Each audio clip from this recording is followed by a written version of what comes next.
دنیا کا کفر کہتا ہے کہ اسلام کو ختم کرنا ہے۔ لوگ فتح کرتے ہیں تو بلڈوزر چلانے کی بات کرتے ہیں، لوگ فتح کرتے ہیں تو پھانسی دینے کی بات کرتے ہیں۔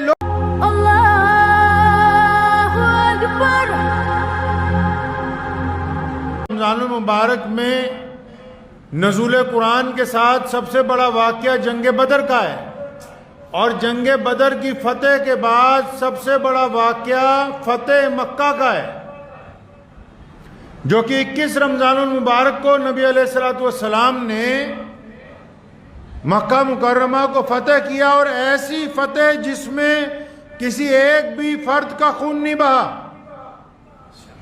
اور اس فتح کے ساتھ پوری دنیا میں یہ بات طے ہو گئی کہ فتح اسلام کے مقدر میں لکھ دی گئی ہے، اور پوری کائنات کے لوگ جو ہیں وہ اللہ اور اس کے رسول صلی اللہ علیہ وسلم کے انصاف کو، اللہ اور اس کے رسول صلی اللہ علیہ وسلم کے کیے گئے عدل کو آج بھی تسلیم کرتے ہیں۔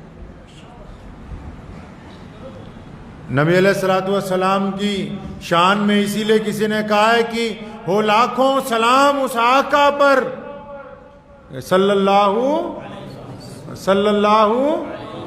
زور سے کہیے علیہ وسلم، صلی اللہ علیہ وسلم، کہ ہوں لاکھوں سلام اس آقا پر، ظلم لاکھوں جس نے توڑ دیے، دنیا کو دیا پیغام سکون، طوفانوں کے رخ موڑ دیے، اس محسن عالم نے دنیا میں کیا کیا نہ دیا انسانوں کو، دستور دیا، منشور دیا، نئی راہیں دی، نئے موڑ دیے۔ لوگ فتح کرتے ہیں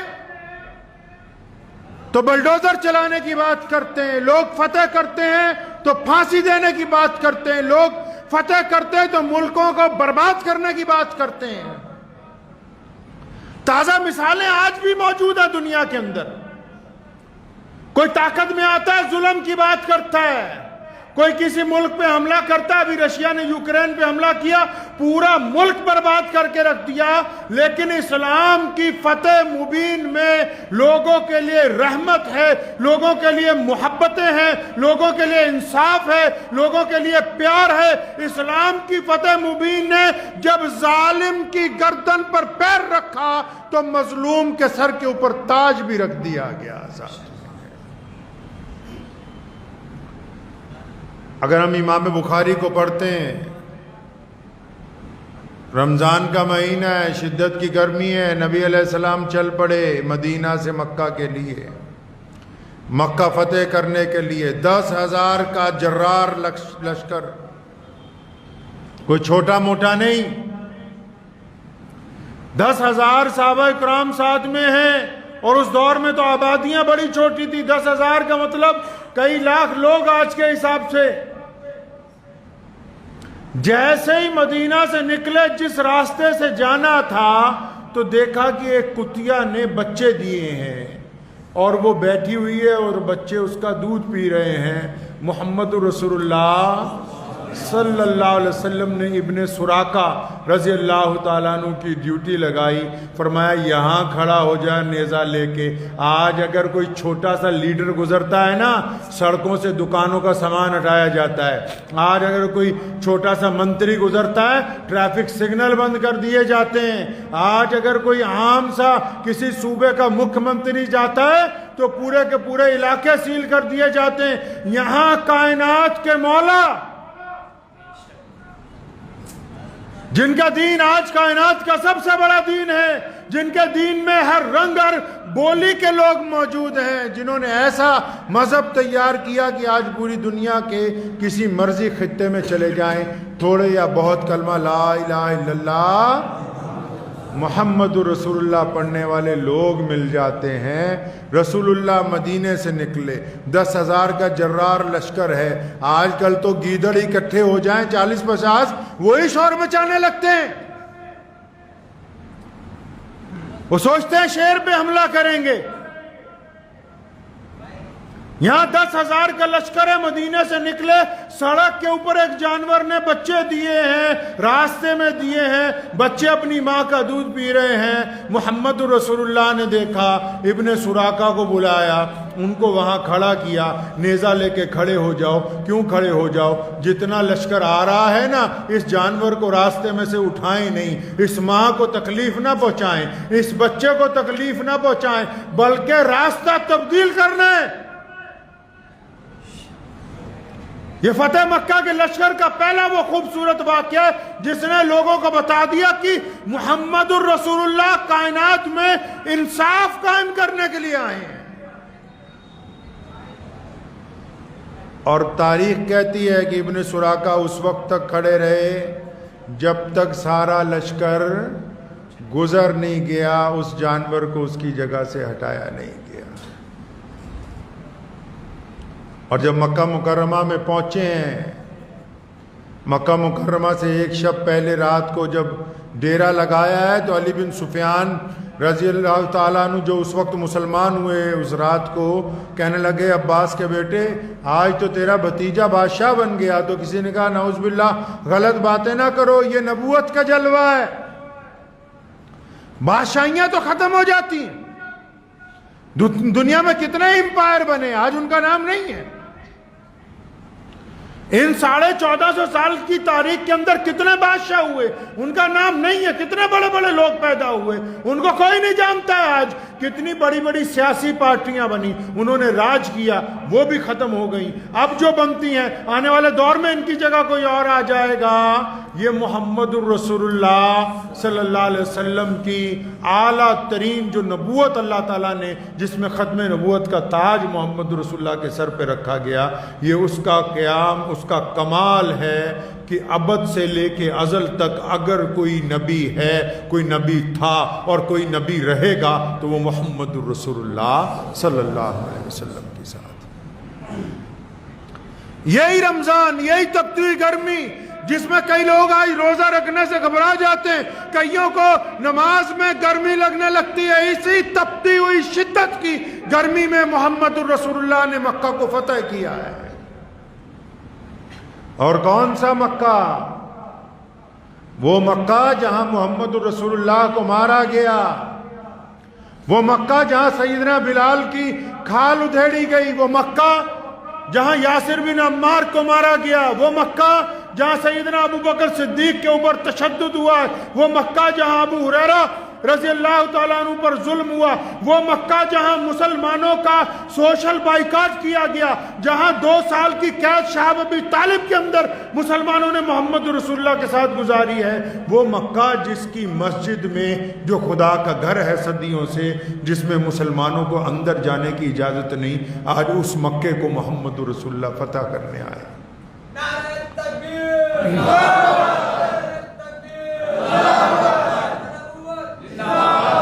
اور رسول اللہ صلی اللہ علیہ وسلم کی شان کیسی ہے؟ ہر اول دستے میں خالد بن ولید رضی اللہ تعالیٰ عنہ آگے آگے جا رہے ہیں اپنے نوجوانوں کے ساتھ، اور سوچو لوگ کیا کہتے ہیں۔ آج دشمن حملہ کرتا ہے کہیں پہ، وہ کہتا ہے اپنے ہتھیار پھینک دو، گرفتاری دے دو، تمہیں کچھ نہیں کہیں گے، اور یہ اعلان کرتے جا رہے ہیں کہ میرے آقا نے کہا جو لڑنے نہیں آئے گا اس کے ساتھ کوئی جھگڑا نہیں، میرے آقا نے کہا جس نے اپنے گھر کا دروازہ بند کر لیا اس کے گھر پہ کوئی دستک نہیں دی جائے گی، میرے آقا نے کہا ہے جو بیت اللہ کے اندر چلا جائے گا اس کو معاف کر دیا جائے گا۔ ہے کوئی ایسی فوج جو دنیا میں کسی شہر میں داخل ہوتی ہو اور لوگوں کو امن کا اعلان کرتی جاتی ہو، لوگوں سے سکون کا اعلان کرتی جاتی ہو؟ ایسی فوج صرف محمد رسول اللہ صلی اللہ علیہ وسلم کے پاس ہے۔ مورخین نے لکھا ہے حضور صلی اللہ علیہ وسلم کا ردیف ایک بچہ اس اونٹنی پہ سوار تھا جس پر آپ صلی اللہ علیہ وسلم بیٹھے ہوئے تھے، وہ بار بار خوشی سے اچھلتا ہے، محمد رسول اللہ اس کو پکڑ کے بٹھاتے ہیں، اور عجز کی وجہ سے، اللہ کی حضور عجز کی وجہ سے محمد رسول اللہ صلی اللہ علیہ وسلم کا سر جھکا ہوا ہے اونٹنی کے اوپر بیٹھے ہوئے بھی، اور بار بار رسول اللہ کے امامے کی جو کور ہے وہ اونٹنی کے اوپر جو کجاوا لگا ہوتا ہے نا، اس پہ ایک لکڑی لگی ہوتی ہے اوپر، اس کے ساتھ ٹکراتی ہے وہ۔ لوگ فتح کے دن غرور کے ساتھ گردن اونچی کرتے ہیں، محمد رسول اللہ نے فتح کے دن شکر کے ساتھ اپنے رب کا شکر ادا کیا ہے۔ اور پھر کیا ہوا؟ سب سے خوبصورت بات، بیت اللہ میں داخل ہوئے، آج تو بیت اللہ بہت بڑا ہے. کل میں پڑھ رہا تھا رات فیس بک کے اوپر کہ کل عشاء کی نماز میں 2 ملین لوگ بیت اللہ کے اندر تھے. 2 ملین. اس وقت بیت اللہ کا صحن اتنا بڑا نہیں تھا. صحابہ فرماتے ہیں 10,000 کا لشکر پہنچا, درختوں پر بھی لوگ چڑھ گئے, مکانوں کی چھتوں کے اوپر بھی کھڑے ہو کے لوگ دیکھنے لگے. ایسے لگتا تھا کہ ہر ایک پتے کے اوپر محمد رسول اللہ کے دیوانے موجود ہیں. جتنا پرانا مکہ تھا حضور صلی اللہ علیہ وسلم کے دور میں, آج وہ سارے کا سارا مکہ حرم شریف کی مسجد کے اندر آ چکا ہے. اتنی توسیع ہو چکی ہے حرم شریف کی. تو نبی علیہ السلام جب خانہ کعبہ میں اندر گئے تو آج سے 10 سال پہلے جب جانے لگے تھے تو اللہ کے رسول فرماتے ہیں میرا دل چاہا کہ میں خانہ کعبہ میں 2 رکعت نفل پڑھ لوں. تو خانہ کعبہ کی چابی جس بندے کے پاس تھی اس کا نام عثمان بن طلحہ ہے. رسول اللہ صلی اللہ علیہ وسلم نے طلحہ کو کہا کہ یار چابی دے دے, 2 نفل نماز پڑھنی ہے. اکڑ گیا ابو جہل کے کہنے پہ, اکڑ گیا کہ چابی نہیں دوں گا. نبی علیہ السلام نے کتنی خوبصورت بات فرمائی. خود اعتمادی دیکھو مسلمانوں, اس کو کہتے ہیں اللہ کی ذات پر یقین کامل رکھنا. کندھے پہ ہاتھ مارا, فرمایا ابن طلحہ ایک وقت آئے گا یہ چابی ہم تم سے لے لیں گے. حتیٰ کہ ان 10 سالوں کے بعد مسلمانوں کی حالت خراب ہوئی, مسلمانوں پر ظلم ہوا, مسلمانوں پر جنگیں مسلط کی گئی, مسلمانوں پر قحط آیا, مسلمانوں پر ساز و سامان نہیں تھا. عثمان بن طلحہ کہتے ہیں سارے مکہ کے کافر خوش ہوتے تھے کہ مسلمانوں کی حالت خراب ہے. کہتے میرا دل کھٹکتا رہتا تھا کہ نہیں, محمد رسول اللہ نے کہا ایک دن چابی لے لوں گا. آج اگر کوئی جیت جاتا ہے سب سے پہلے اپنے دشمن کی برائی کرتا ہے. آج جب لوگ فتح حاصل کرتے ہیں سب سے پہلے اپنے دشمن کو وارننگ دیتے ہیں کہ تیار ہو جاؤ. محمد الرسول اللہ نے جس دن مکہ فتح کیا, بیت اللہ کے صحن میں گئے, اعلان کیا کہ جو معافی مانگنے کے لیے آئے گا معاف. اور معافی کس نے مانگنی ہے؟ جنہوں نے سیدنا حمزہ کو قتل کیا ہے, جنہوں نے عمار بن یاسر کو شہید کیا ہے, جنہوں نے حبیب بن زید کے ٹکڑے کیے ہیں, جنہوں نے ابو ہریرہ کو مارا, جنہوں نے بلال کی کھال کو بار بار جلایا, جنہوں نے محمد رسول اللہ کے گلے میں پھندا ڈالنے کی کوشش کی ہے, جنہوں نے محمد رسول اللہ کو قتل کرنے کی کوششیں کی ہیں, ان کے لیے اعلان ہو رہا ہے کہ آج اگر کوئی معافی مانگنے کے لیے آئے گا تو ہم اس کو معاف کر دیں گے. تو نبی علیہ السلام جب داخل ہوئے تو عثمان بن طلحہ اپنے گھر پہ تھے. پتہ تو سارے مکے کو لگ گیا, پورے عرب کے اندر دھوم مچ گئی کہ مسلمانوں نے مکہ فتح کر لیا ہے. ایسا فتح کیا مکہ کہ آج وہ مکہ جو کل تک اللہ کا صرف گھر تھا جہاں طواف ہوتا تھا, اللہ نے محمد رسول اللہ کے صدقے اسے پوری دنیا کا قبلہ بنا دیا. پوری دنیا کا قبلہ بنا دیا. خانہ کعبہ کی چابی منگوائی, عثمان بن طلحہ پہنچے, فرمایا میں گیا ڈرتا ڈرتا, اب پتہ نہیں کیا ہوگا. آج پتہ نہیں کیا ہونا ہے. مکہ فتح ہو گیا, محمد رسول اللہ کا راج آ گیا ہے. لوگ تانے دیتے ہیں محمد رسول اللہ نے چابی مانگی, انہوں نے چابی دی تو کچھ بھی نہیں کہا, تالا کھولا گیا. لات اور عزا کے بتوں سے مکہ مکرمہ کو جب پاک کیا, نماز پڑھی, جب واپس تالا لگانے لگے تو عثمان بن طلحہ سامنے کھڑے تھے.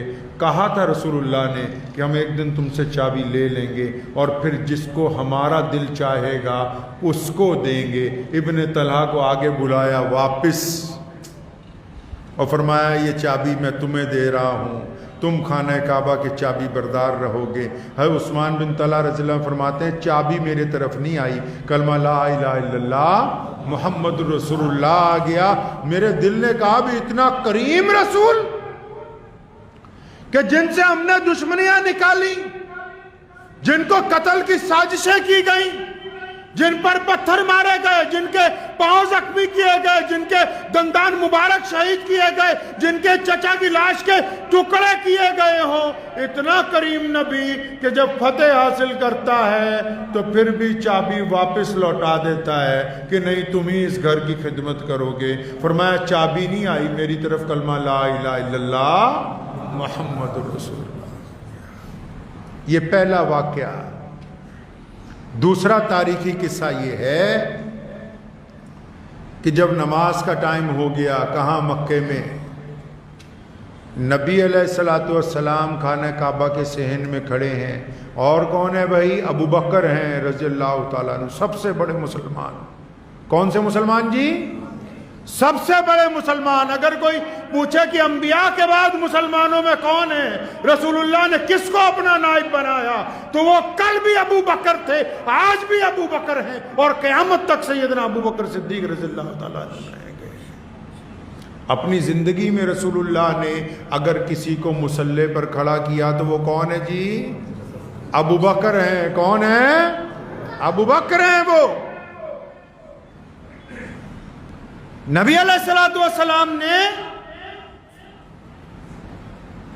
صحن کعبہ میں ابو بکر بھی کھڑے ہیں، سیدنا عمر بھی کھڑے ہیں، سیدنا عثمان بھی کھڑے ہیں، مولا علی رضی اللہ تعالیٰ عنہ کرم اللہ وجہہ بھی موجود ہیں، عبداللہ ابن زبیر بھی ہیں، حضرت ابو عبیدہ بن جراح بھی ہیں، امین الامت ہیں، مسلمانوں کا ہر اول دستے کا سردار خالد بن ولید جیسا شہزادہ بھی کھڑا ہے۔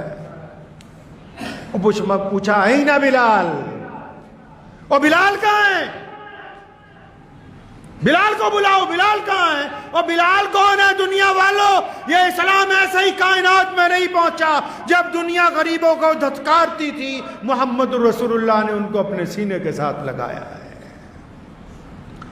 رسول اللہ نے فرمایا اینا بلال؟ بلال کہاں ہے؟ تو بلال تو سب سے پیچھے تھے۔ کیوں؟ بلال غلام ہیں، بلال کالے ہیں، بلال حبشی ہیں، بلال کے کپڑے پھٹے ہوئے، بلال کے ہونٹ موٹے موٹے، بلال کے پیروں میں جوتی کوئی نہیں۔ بلال تو اپنے آپ کو سب سے کمتر سمجھتے ہیں، کیونکہ بلال کو مکے کے لوگوں نے کبھی بیت اللہ میں اندر جانے نہیں دیا۔ وہ کہتا تیری ذات نیچی ہے، تو نہیں آ سکتا اس گھر کے اندر۔ لیکن محمد رسول اللہ نے جس دن مکہ فتح کیا، سارے بڑے بڑے لوگ کھڑے ہیں۔ برادری واد میں بڑی وہ ہوتی ہے نا، غرور ہوتا ہے نا برادریوں میں جی۔ مسلمانوں میں بھی کئی جگہ یہ بیماری آئی، برادریوں میں بڑا غرور ہوتا ہے نا۔ تو وہاں جو مکے میں برادریوں کے بڑے بڑے لوگ تھے، کون؟ ابو جہل کے بیٹے حضرت اکرمہ، جو مسلمان ہوئے بعد میں رضی اللہ تعالیٰ عنہ۔ بڑے بڑے برادریوں کے لوگ وہ بھی صحن کعبہ کے اندر کھڑے ہیں۔ رسول اللہ نے جب پوچھا بلال کہاں ہیں، تو کئی سمجھ گئے کہ آج بھی اگر اذان دے گا تو کون دے گا جی؟ بلال دے گا۔ تو ایک صحابی نے کان میں کہا رسول اللہ کے کہ یا رسول اللہ، آج تو یہ کافر مر گئے، آج یہ ذلیل ہو گئے، آج ان کے دلوں کو دھکا لگا کہ ان کے ہاتھ سے مکہ چھٹ گیا۔ یا رسول اللہ بلال کو کہیں، بلال کو آج اذان کے لیے نہ کہیں، یہ اتنے یہ سمجھیں گے کہ یہ بہت نیچی کیٹیگری کا بندہ۔ دیکھو ہماری موجودگی میں ایک غلام کو خانہ کعبہ کی چھت پہ چڑھا دیا، انہوں نے بات کان میں کہی تھی، لیکن میرے کریم رسول نے اس بات کا جواب اعلان میں دیا۔ وہ فرمایا خبردار، اگر محمد رسول اللہ کے نام پہ مار کھائے تو بلال، اگر کسی کے گلے میں پھندا ڈالا جائے تو بلال، اگر ہمارے ساتھ قید گزارے تو بلال، اگر کسی کے جسم پر پتھر مارے جائے تو بلال، یہ پھر کیسے ہو سکتا ہے کہ آج مکہ فتح کیا گیا ہو تو آج بھی اگر کوئی بیت اللہ کی چھت پہ چڑھ کے اذان دے گا تو میرا بلال دے۔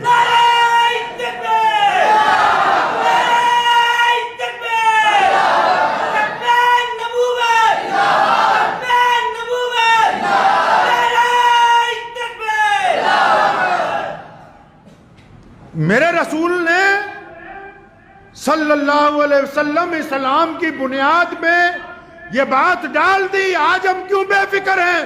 پوری دنیا کا کفر کہتا ہے کہ اسلام کو ختم کرنا ہے، اس کے باوجود جائے پوری ملک کے سارے دنیا کے ملکوں کو دیکھ لیں، اگر کسی نے ترقی کی ہے تو وہ کلمہ لا الہ الا اللہ محمد رسول اللہ پڑھنے والے لوگ ہیں. کیوں؟ کیونکہ ہم جانتے ہیں کہ دشمن جھوٹے مقدمے کر سکتا ہے، دشمن تمہیں قید کر سکتا ہے، دشمن ہمیں پھانسی دے سکتا ہے، وہ بہترین ہتھیاروں سے حملہ کر سکتا ہے، لیکن گورے اور کالے کو ایک پلیٹ پہ نہیں بٹھا سکتا کوئی. امیر اور غریب کو ایک صف میں محمد رسول اللہ کے علاوہ کوئی کھڑا نہیں کر سکتا. کوئی بڑا چودھری اپنی بیٹی کسی غریب کے ساتھ نہیں بیاہ سکتا. یہ کمال اگر کسی دین میں ہے تو صرف محمد رسول اللہ کے دین میں ہے کہ ہم نے برتنوں کی ذات اور برادریاں ختم کر دی، ہم نے صفوں کی ذات اور برادریاں ختم کر دی، ہم نے مسجدوں کی ذات اور برادریاں ختم کر دی، ہم نے عبادت گاہوں کی ذات اور برادریاں ختم کر دی، ہم نے گورے اور کالے کی ذات و برادری ختم کر دی. میرے آقا نے کہہ دیا کہ جس نے کلمہ لا الہ الا اللہ محمد الرسول اللہ پڑھ لیا وہ آپس میں بھائی بھائی ہے. دنیا طاقت لا سکتی ہے، محمد الرسول اللہ جیسی محبت نہیں لا سکتی ہے. بلال اذان دینے کے لیے کھڑے ہوئے، فرمانے لگے سنو مسلمانوں، ہمارے لیے اس میں نصیحت کی بات ہے. بلال اذان دینے کے لیے فرمایا بیت اللہ کی چھت پہ چڑھ جاؤ. جب بیت اللہ کی چھت پہ چڑھنے لگے فرماتے ہیں میں رونے لگا.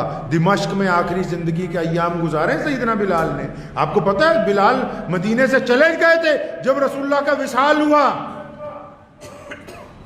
آخری زندگی کا ایام دمشق میں گزارے اور ایک دن لوگوں نے دیکھا کہ بلال تو نئے کپڑے پہنتے ہی نہیں. ایک دن نئے کپڑے پہنے ہوئے، داڑھی میں بڑا بہترین عطر لگایا ہوا ہے، تیل لگایا ہوا ہے، سر پہ نئی پگڑی باندھی ہوئی ہے. کسی نے پوچھا تھا بلال آج کیا رنگ ڈنگ ہے، آج تم یہ نئے کپڑے پہن کے کہاں جانے والے ہو؟ بلال نے بڑے اعتماد سے کہا تھا کہ آج میری موت کا دن ہے، میں نے اپنے نبی صلی اللہ علیہ وسلم سے ملنے جانا ہے.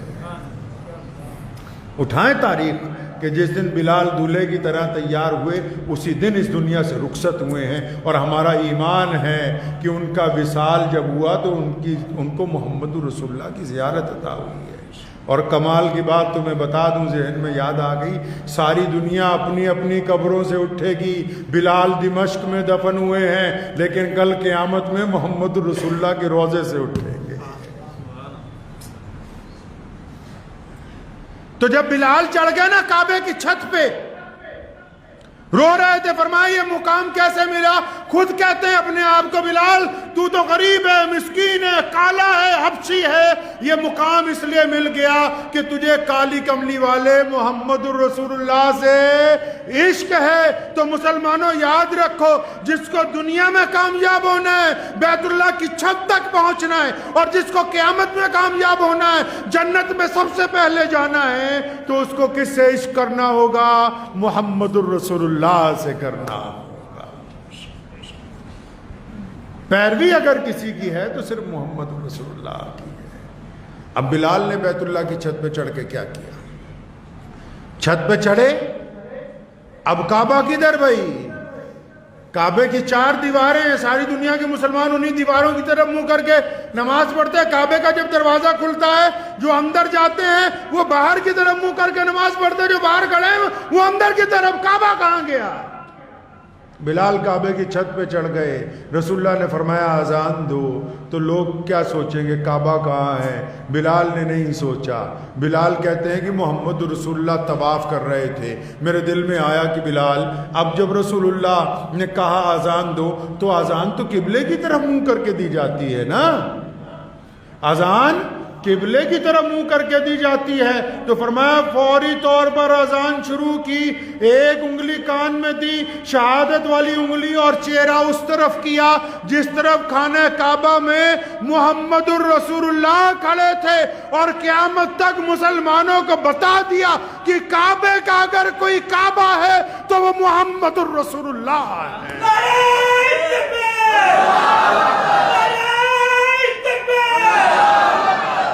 کعبے کا اگر کوئی کعبہ ہے وہ محمد الرسول اللہ ہے. کعبے کی سند محمد الرسول اللہ، قرآن کی سند محمد الرسول اللہ، ایمان کی سند محمد الرسول اللہ، مسلمان کی سند محمد الرسول اللہ. اگر محمد الرسول اللہ خاتم النبیین ہیں تو ہم مسلمان ہیں. بلال نے تو یہ ایسا کام کر دیا قیامت تک کہ مرزا قادیانی جیسے جتنے مردود پیدا ہوں گے، مرزا غلام قادیانی جیسے جتنے انگریز کے ایجنٹ پیدا ہوں گے، ان کے لیے تو بلال کا بس یہ ایک چھوٹا سا کارنامہ ہی بہت ہے کہ بلال نے خانہ کعبہ کی چھت پہ پھر اتنا ہی نہیں کیا کہ رسول اللہ جس طرف کھڑے ہیں اس طرف منہ کر کے اذان دی. نہیں بلال اذان دینے لگے. میرے کالی کملی والے کہو صلی اللہ علیہ وسلم. بلال اذان دینے لگے. میرے کالی کملی والے طواف کرنے لگے. بلال کا جب کعبہ گھومنے لگا، بلال بھی اذان کے دوران ادھر گھومتے جاتے ہیں جدھر محمد الرسول اللہ چلتے ہیں. ہم کو بتایا کہ محمد الرسول اللہ کے پیچھے جانا ہے، محمد الرسول اللہ کی اتباع کرنی ہے. جدھر رسول اللہ ہے ادھر ہی اللہ ہے، اور جدھر اللہ ہے ادھر ہی دین ہے، ادھر ہی دنیا ہے، ادھر ہی کامیابی، اس کے علاوہ کچھ نہیں ہے.